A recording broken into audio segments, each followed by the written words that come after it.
네, 들으신 것처럼 윤석열 대통령 당선인이 부총리 겸 기획재정부 장관을 포함한 8개 부처 장관 후보자를 발표했습니다. 다만 오늘 발표에는 대통령 비서실장 인선은 포함되지 않았는데요. 두 분과 관련 내용 짚어보겠습니다. 한상희 가천대학교 부교수, 정태근 전 국회의원 모셨습니다. 두 분 안녕하십니까? 안녕하세요. 예. 오늘 오후 2시쯤에 말씀드린 대로 내각 인선 일부가 발표가 됐는데 두 분 혹시 늦게라도 현장 화면 직접 보셨습니까? 현장 화면 직접 못 봤습니다. 보지는 못하셨고. 그러면 직접 질문을 드리자면 윤 당선인이 직접 인선을 발표하지 않았습니까? 그렇죠. 이렇게 직접 좀 발표를 하는 경우가 많은데 전임 대통령들도 이랬는지 좀 어떻게 평가를 하시는지가 듣고 싶거든요. 전임 대통령, 문재인 대통령은 인수위가 없었고 그 전에 이제 이명박, 박근혜 대통령이었는데요. 주로 대통령이 직접 발표, 당선자가 직접 발표하기보다는 인수, 대변인 이런 분들이 발표한 경우들이 꽤 있었어요. 다만 이제 저는 그 윤석열 당선자가 시작해서 이렇게 발표하시는 건 좋다고 생각합니다. 직접 모습을 보이고 설명도 하고 좋다고 생각하는데 소통 측면에서 다만 소통이 그냥 얘기를 한다고 소통이 되는 건 아니에요. 내용이 굉장히 중요하거든요. 지금 용산에서도 발표할 때 보면은 여론과 관계없이 가는 게 맞다라고 얘기를 했었고 오늘도 보면은 사실 장관 인선을 보면서 이렇게까지 하나라는 생각이 좀 들었어요. 어떤 점에서? 뭐냐면은 예. 이전에 계속 문재인 정부가 발표할 때 캠코더 인사라고 국민의힘이나 언론들, 보수 언론들이 많이 비판하지 않았습니까? 캠프, 코드 인사, 그리고 더민주 인사라고요. 근데 지금 제가 8명을 보니까 한 명을 제외하고 다 캠프 인사예요. 국민의힘 내부에서 윤석열 당선자와 좀 관계가 적었던 분들조차도 별로 없습니다. 캠프 인사만 자꾸 장관으로 추천하시면서 능력이 있다라고 말씀하셨는데 그렇다면은 국민의힘에는 윤석열 캠프 외에는 캠프 참여자 외에는 능력 있는 분이 없나요? 이런 부분이 하나 있고 또 하나는 정말 50대 서울대가 절반이 넘어요. 그렇죠. 근데 그 통합을 얘기를 계속 하셨잖아요. 윤석열 당선자께서 통합을 얘기를 하셨는데 그리고 또 특히 청년 세대 30대 장관은 왜 불가능하냐 이런 얘기도 하셨고 그런데 딱 까놓고 보니까 50대 서울대 고대 이렇단 말이에요. 그러면서 유능한 사람을 뽑았다라고 하는데 그러면 한국에는 50대 서울대 빼는 유능한 사람이 없나요? 저는 이런 것 자체가 오히려 국민들과 얘기하는 수준이지 진정하게 내용을 깊이 소통하는 이런 것은 아니다. 그래서 이것이 소통하는 자세라고 이렇게 높이 평가해 줄 수 있을까? 다음 인사한다 사회부처 인사들이 있으니까 잘 모르겠습니다만 그런 부분에서는 좀 되게 아쉬웠습니다. 오늘. 일단 지금까지의 인선만 놓고 보면 너무 50대 남성 일색이다라는 비판을 하셨습니다. 어떻게 생각하십니까? 오늘 인선에는 사실 60대가 더 많죠.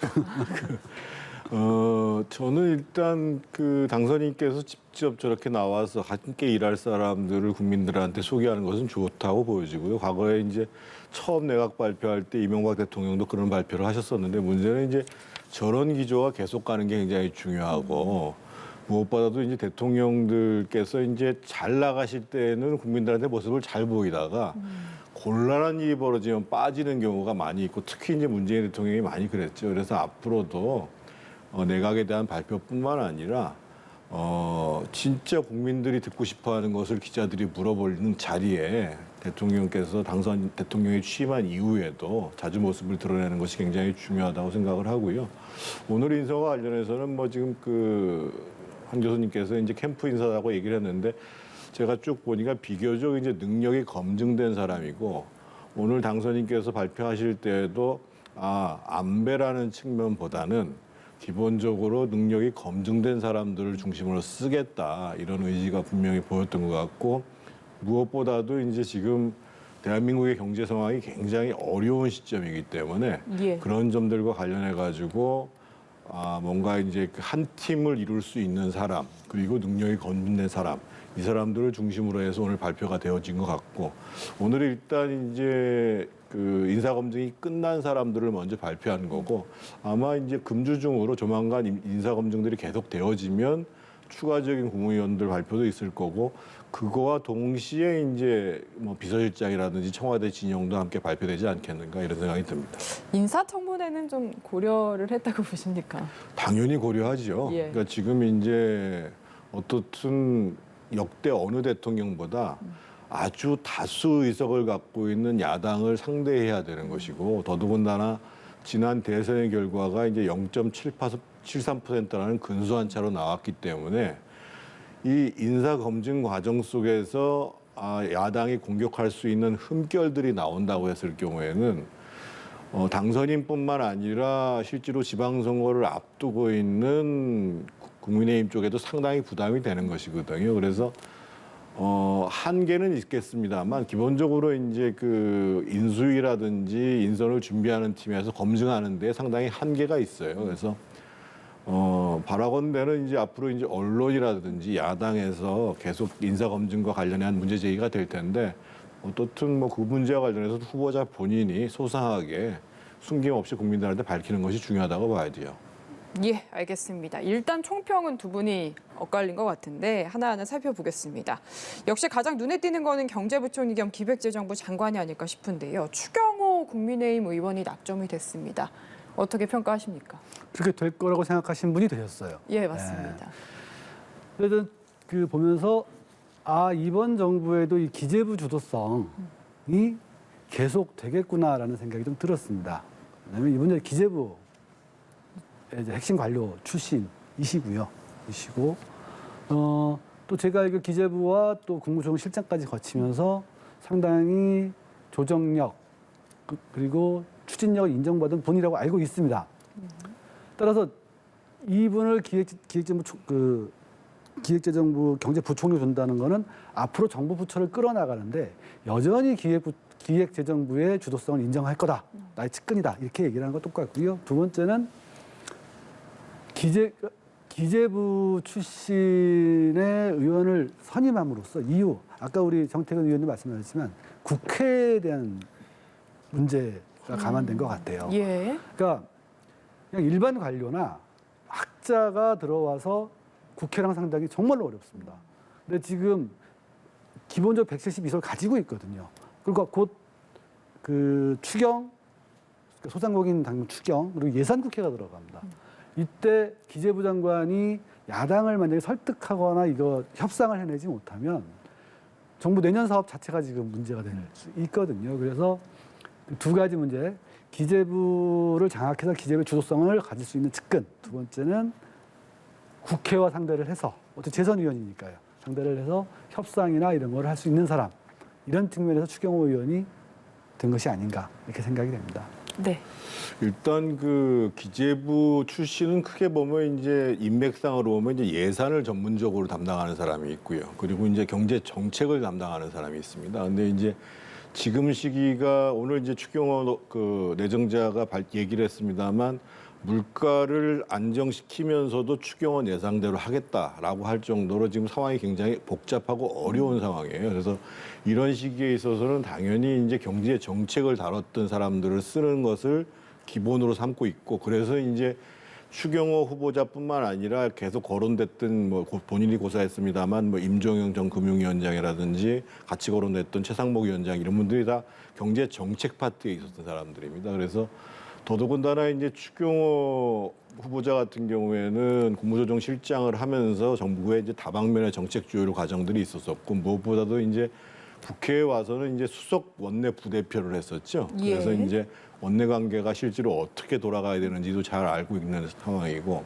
그래서 그럼에도 불구하고 사실은 저는 이제 추경호 후보자는 막강한 짐을 진 겁니다. 왜냐하면 지금 저희가 이제 피부로 느끼다시피 지난달 이제 예를 들면 물가가 전년 대비 4%가 올랐다는 맞습니다. 거거든요. 예. 그리고 이제 현장에서는 뭐 경유가부터 시작해가지고 온갖 물가가 오르고 있는 상황이고 그리고 이제 당연히 그렇게 되면서 이제 금리가 올라가는 과정 속에서 지금 가계 문제가 지금 대략 한 1,800조 원 되거든요. 그래서 오늘 사실 첫 일성으로 얘기한 부분들이 어떻든 추경으로서 민생을 살리는 문제를 하면서도 실제로 경제를 어떻게 안정적으로 운영할 것인가 이게 굉장히 말처럼 쉽지가 않거든요. 당장 추경을 편성하게 되면 기존의 국채를 발행하던 방식보다는 어떻든 세출 조정도 같이 할 수 있어야 이게 사실은 얘기가 가능한 거거든요. 그래서 저는 적절한 분을 선택을 했고 그러함에도 불구하고 아마 이제 이 윤석열 정부 첫 번째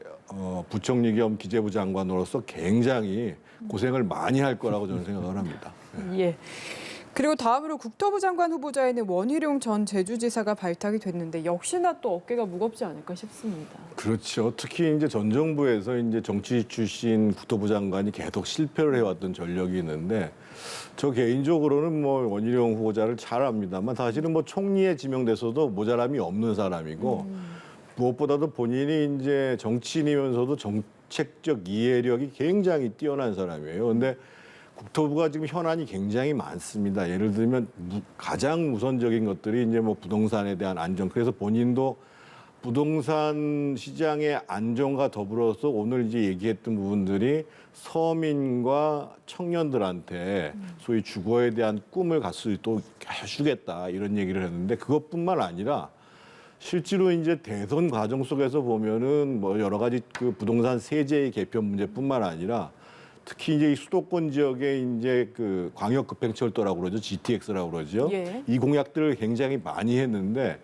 이게 사실은 재원 등등이 쉽지 않은 사안이에요. 그래서 그런 면에서 보면은 어떻든 지금 이제 그 캠프에서 윤석열 후보의 정책 전체를 총괄했던 사람이기 때문에 그리고 거기에 더해서 본인이 이제 제주지사로서 연임을 하면서 이제 실제로 행정으로서 실제로 그 이 도교통에 대한 정책들이 어떻게 이루어지는가에 대한 이해가 있었기 때문에 아마 저는 뭐 전임 장관 이상으로 원희룡 장관 후보자들은 잘할 것 같습니다. 이런요. 네, 이게 그 현장 발표하면서 기자 질의응답에서도 나왔는데, 근데 또 국토부 장관을 맡기에는 이제 관련해서 좀 전문적인 지식은 부족한 거 아니냐라는 질문도 나왔거든요. 사실 전문성이 있다고 잘하는 건 아닙니다. 장관은 어떤 특정 분야의 전문성만 고집을 해서는 부처를 끌어갈 수가 없어요. 부처는 다양한 사업들이 있기 때문에. 그럼에도 불구하고 그 원희룡 후보자에게 걱정이 되는 건 이분이 제주지사는 수도권하고는 전혀 다릅니다. 그렇죠. 그렇죠. 제주도에 부동산이나 뭐 어떤 교통망 같은 것들을 막 해야 되는 그것도 아니고. 예. 그리고 이분이 공약을 하시고 하고 윤석열 당선자가 받은 것이 이제 250만 호. 250만 호 그리고 임대차 3법 폐기예요. 그리고 뭐 세금 문제들도 있었고요. 사실 우리 정태규 의원님 말씀하셨지만 뭐 쉽지 않은 일 정도가 아니라 이건 민주당이 받아주기 굉장히 어려운 일들입니다. 어려운 일들이고 그다음에 이제 250만 호 짓는 것 얘기를 할 텐데 그 우리가 부동산 개발은 실제로 거의 모두 인허가권은 자치단체가 가지고 있어요. 예. 그리고 국토부는 보통 교통망을 가지고 그거를 갖다가 통제를 제어를 하거든요. 근데 뭐 윤석열 당선자도 마찬가지고 지난번 이재명 후보도 마찬가지지만 서울 경기도에 엄청난 교통망 공약들을 해놨습니다. 그럼 이거 우선순위를 어떻게 할 것이냐. 우선순위를 어떻게 하느냐에 따라서 개발 지역들이 더 달라지거든요. 그래서 이런 문제를 과연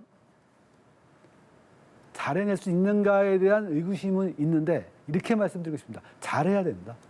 잘하기를 기대할 수밖에 없어요. 잘하지 않으면 지금 부동산 문제를 해결해내지 않으면 어떤 정부도 지금 그러니까 이번 정부도 마찬가지고 다음 총선, 다음 대선을 기약할 수가 없어요. 그래서 큰 임무를 가지고 있다 생각합니다. 그렇게 따지면 더더욱 지방선거가 중요해지는 게 아닌가 이런 생각이 또. 네, 지방선거 중요해지죠. 예, 알겠습니다. 참고로 말씀드리면 최근에 보면 인수위가 이 부동산 정책과 관련해 가지고 이제 단계적으로 하겠다는 얘기를 하는 거거든요.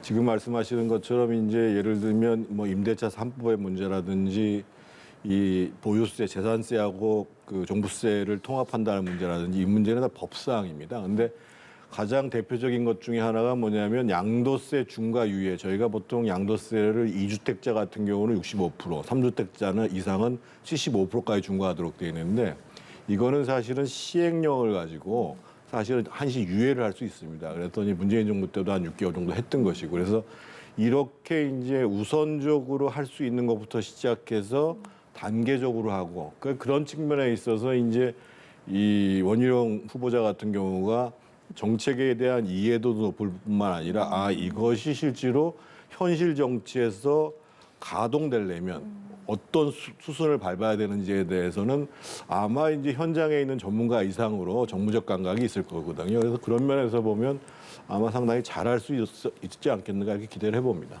예, 알겠습니다. 산업통상자원부 장관 후보자로 넘어가 보겠습니다. 인수위 경제 2분과 간사인 이창양 카이스트 경영공학부 교수가 내정이 됐는데 일단 뭐 민관 분야 산업부까지 두루 좀 통달을 했다라는 평가가 나오는 것 같고 아무래도 윤석열 당선인이 탈원전 정책 폐기를 이야기를 했다 보니까 이 분야에 일단은 좀 집중을 할 것이다라는 관련한 그런 평가들이 많더라고요. 이창양 후보자는 관료 출신이죠. 상공부에서 산업정책과장까지 하고 나가서 이제 교수로 가신 분으로 제가 알고 있고, 다만 이분이 에너지 전문가는 아니에요. 이분은 기술혁신 전문가고, 그리고 이제 특징은 굉장히 민간의 힘을 동원한 기술혁신을 통해서 성장 정책을 되게 중요하게 생각하시는 분입니다. 그래서 제 기억에 이분은 문재인 정부의 그 소득주도 성장 정책을 굉장히 비판했던 사람이에요. 그래서 그러면서 우리 기업들이 앞서 나가기 위해서 경제를 성장시켜야 경제가 산다. 뭐 이런 식의 일을 하셨던 분이라서 물론 에너지 정책, 탈원전 정책이 되게 중요하죠. 그리고 그 산자부에 지금 바로 떨어진 부분이긴 하지만 사실은 그 지금 탈원전 정책의 폐기는 별건 없어요. 수명 연장하고 한울 1, 2호기 건설 재개하고 이거는 뭐 이미 정해진 거나 마찬가지거든요. 두 번째로 나오는 것이 해외 원전 수출 문제인데 예. 이 원전 수출 문제는 사실 꼭 산자부의 문제만은 아닙니다. 원전 같은 경우에는 국가 정부원까지 개입을 해요. 그래서 저는 오히려 이분이 이제 뭐 에너지 탈원전 문제 물론 주무장관이니까 하겠지만 그거는 오히려 청와대나 이쪽에다 지금 청와대가 아니죠. 용산 쪽에다 맡기고 예. 이분은 주로 규제 완화나 성장 동력, 성장 정책, 특히 지금 저성장 문제. 오늘 윤석열 당선자도 저성장 문제 해결 적임자라고 얘기를 하지 않았습니까? 그쪽에서 산업 정책을 꾸리는데 우선할 것 같아요. 다만 이번은 지금 청문회를 넘어야 됩니다. 보니까 벌써 다른 장관 후보자들이 없는 구설수고서 한번 나왔지 바로 않습니까? 나왔더라고요. 이게 그 예. 출산 부담금. 그러니까 출산하지 않는 사람은 돈을 내라. 뭐 이런 식의 이야기들을 한 것들이 있어서 이분은 청문회에서 좀 집중 타격이 대상이 되지 않을까. 이걸 넘는 게 더 우선일 것 같습니다. 네. 이창양 교수 앞선 분이 이제 원희룡 후보자 같은 경우가 이제 사법고시를 수석한 사람인데 이분이 행정고시를 수석했던 네. 분이에요. 그리고 이제 조금 전에 말씀이 있었습니다만 산업부에 있을 당시에는 이제 산업정책을 총괄했던 그때 이제 30대 후반에 그 산업정책 총괄 과장을 해가지고 상당히 이제 이 깜짝 발탁이라고 그래가지고 그래서 이제 이분의 큰 강점은 무엇보다도 이 디지털 기술 혁신 경제에 대한 그 구체적인 이해가 높고 앞으로 지금 우리 사회가 이제 전반적으로 이제 4차 산업혁명으로 이미 진입을 했고 특히 이제 AI를 비롯해서 어떻게 디지털 시대에 그 경쟁력을 가질 것인가 이 문제와 관련해 가지고 산업 정책에 주력할 것이라고 보여지는 것이고요.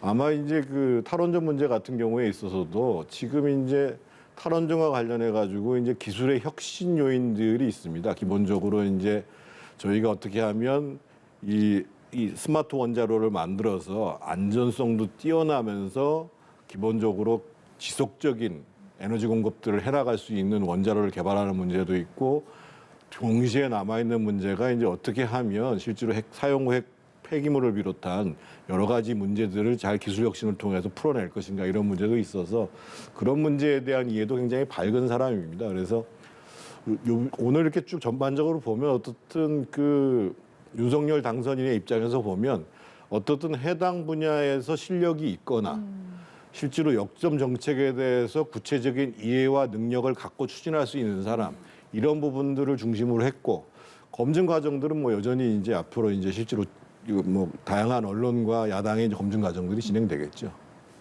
알겠습니다. 어쨌든 전문성에 중점을 뒀다. 네, 그렇게 봐야 됩니다. 말씀이신 거고요.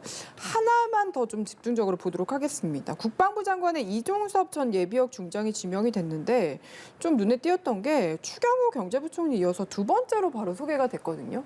이게 좀 의도가 있었던 것 같다라는 해석이 있더라고요.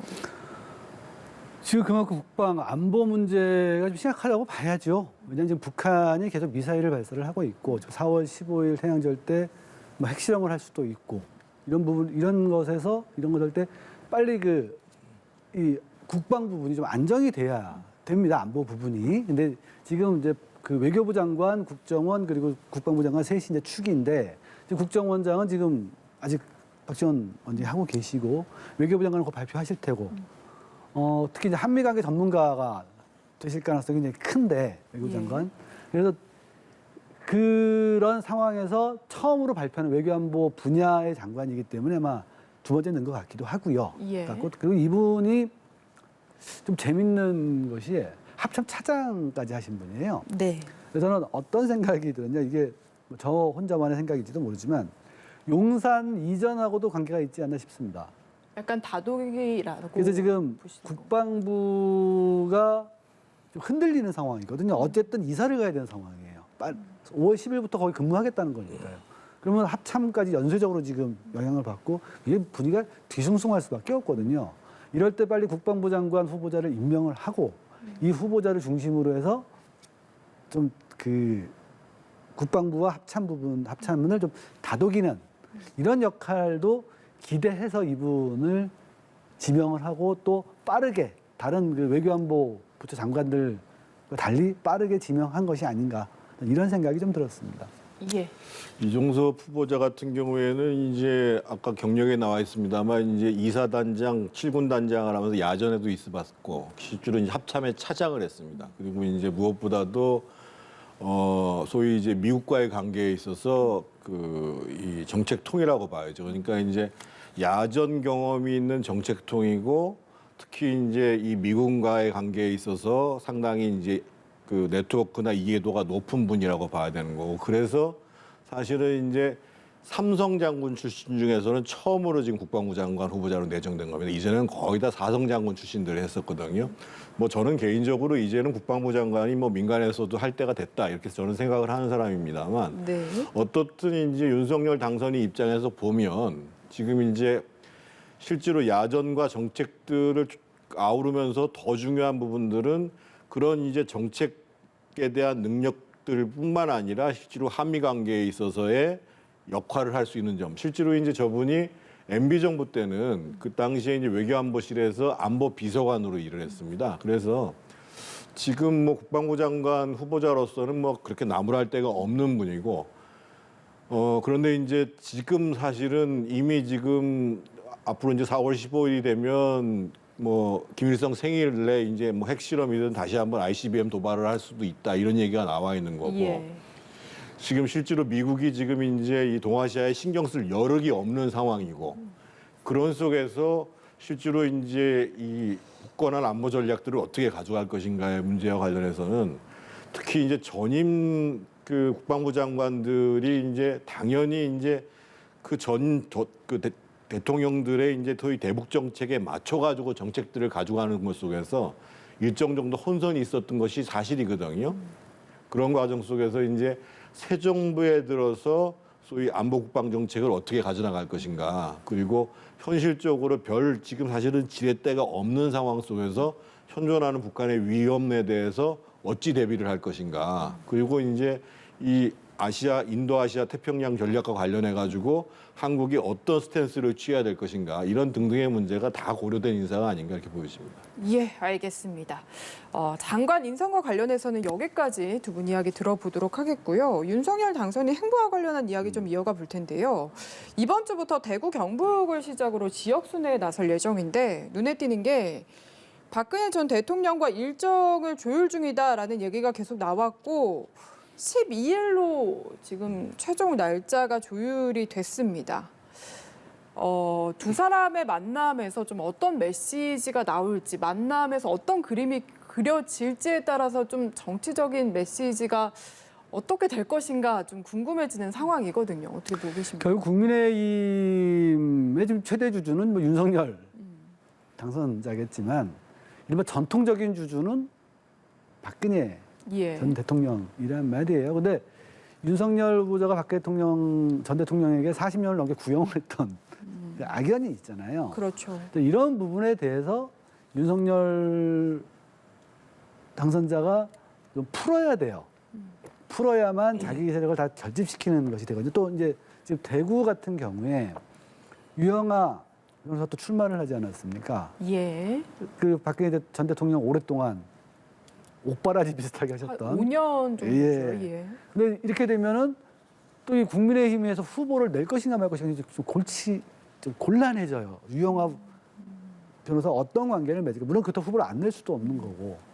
그래서 뭐 둘이 만나서 뭐 덕담 이상의 메시지가 오가겠느냐만 다만 만난다는 것만으로도 다시 한번 이 대구 경북 지역에서 국민의힘의 균열 부분을 좀 치유하고 복원한다.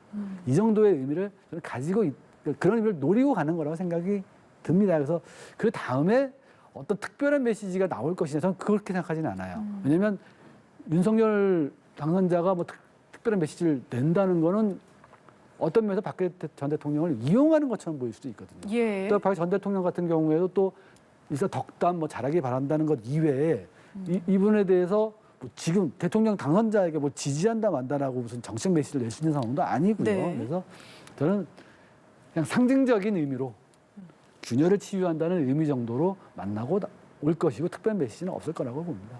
예. 비슷한 생각이십니까? 아닙니다. 지금 이제 12일이면 다음 주 화요일이거든요. 근데 예. 지난주에 박근혜 전 대통령이 유영아 변호사의 지지 관련해 가지고 굉장히 강도 높은 메시지가 나왔어요. 영상 메시지가 나왔어요. 그러니까 이제 실제로 이제 그 자신을 대신해 가지고 대구 발전시킬 수 있는 사람이다. 이렇게 해서 이제 상당히 강도 높게 지지를 표명했거든요. 그런데 그것이 이제 어떻게 파장을 미칠지가 알 수가 없는 상황이고, 그 윤석열 당선인이 박근혜 대통령이 어떤 얘기를 해도 상관없이 나는 뭐 도의적 차원에서 전직 대통령으로 인사를 간다.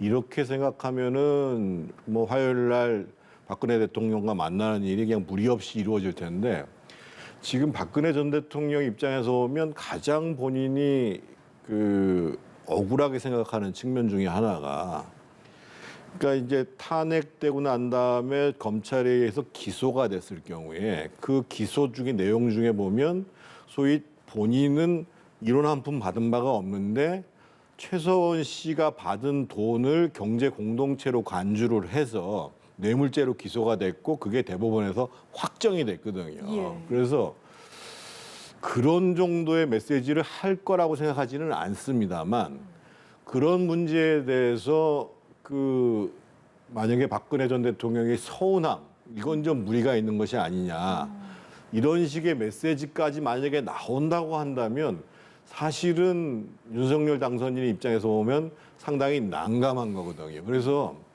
저도 사실은 엊그저께 유영아 후보자를 지지하는 메시지가 그렇게 강도 있게 나올 거라고는 생각을 못했어요. 그래서 그냥 나를 많이 도와준 사람이니까 도와주십시오, 뭐 이런 정도 차원일 거라고 생각했는데 그런 정도가 아니거든요. 그래서 지금 이제 일단 언론에는 화요일 날 대구 지역을 방문할 거다라는 얘기가 나오고 그때 만남이 이루어지지 않겠는가라는 얘기가 있는데, 저는 그랬으면 좋겠어요. 윤석열 당선인이 뭐 워낙 털털하신 분이니까 박근혜 전 대통령이 무슨 얘기를 하더라도 나는 가서 듣겠다. 듣고 내가 전임 대통령으로서 예의를 다하고 또 대통령 취임식에 와주십사 하는 얘기를 전달하면 서로 뭐 메시지가 엇나간다고 하더라도 그거로서 보기가 괜찮지 않겠는가. 그래서 좀 윤석열 당선인이 좀 마음 편하게 갔다 왔으면 좋겠어요. 네, 알겠습니다. 일단은 파장 자체는 좀 두 분 다 엇갈리게 보고 계신 것 같네요. 마지막으로 민주당 얘기 살짝 짚어보겠습니다. 경기지사 예비 후보인 안민석 의원이 조정식 의원 그리고 염태영 전 수원시장에게 3자간 후보 단일화 제안을 했잖아요. 근데 염 후보 측은 긍정을 하고 조 후보 측은 사실상 거부를 해서 이게 김동연 대표에게 대응하는 단일화였는데 이게 앞으로 어떤 식으로 흘러가게 될지 좀 궁금해지는 지금 상황입니다. 김동연 대표가 상당히 앞서 나간다는 여론조사들이 꽤 있잖아요. 예. 그리고 이제 나머지 세 분이 합쳤을 때 좀 비슷해지는 뭐 이런 여론조사니까 안민석 의원 같은 경우에는 어쨌든 김동연 대표는 민주당의 전통적인 분은 아니니까 우리 전통적인 식구들이 모여서 한번 좀 1대1로 붙는 상황을 해야 되지 않느냐 이렇게 제안을 해본 거고요. 연태영 시장 같은 경우에는 뭐 저게 부응을 한 건데 그렇다고 해서 적극적으로 하자 뭐 이건 아니에요. 왜냐면 12일까지만 응답해달라 그랬는데 좀 더 방법을 찾아보고 생각을 정리해서 얘기를 하겠다고 얘기를 했고 조정식 의원 같은 경우에는 여기서 일차적으로 거부를 했어요. 거부를 하면서 이건 정정당당하게 그냥 싸우자라는 얘기를 했는데 저는 이 단일화가 이루어지면은 김동연 대표에게 상처를 입히는 방향으로 갈 수밖에 없거든요. 너와 나를 갖다 가르는 이런 게 될 수밖에 없어서 글쎄요. 저는 조정식 의원 같은 경우에는 좀 승리를 좀 더 경기도 승리에 대한 책임감이 좀 커서 그렇게까지 갈까라는 생각이 들어요. 그래서 예. 아마 이자 단일화 연태영 시장과 안민석 의원 정도는 뭐 이야기를 하면서 좀 나오겠지만 그것이 뭐 반 김동연 연대가 결성되고 이렇게까지 가는 건 민주당 내에서도 경기도 선거에 되게 큰 악영향을 미쳐서 그렇게까지 가지는 않을 것 같은 생각이 좀 듭니다. 네, 알겠습니다. 경기지사가 참 국민의힘도 민주당도 뜨거워지지 않을까 이런 생각이 들었습니다. 한상희 가천대학교 부교수 그리고 정태근 전 국회의원 두 분과 함께했습니다. 말씀 감사합니다. 감사합니다.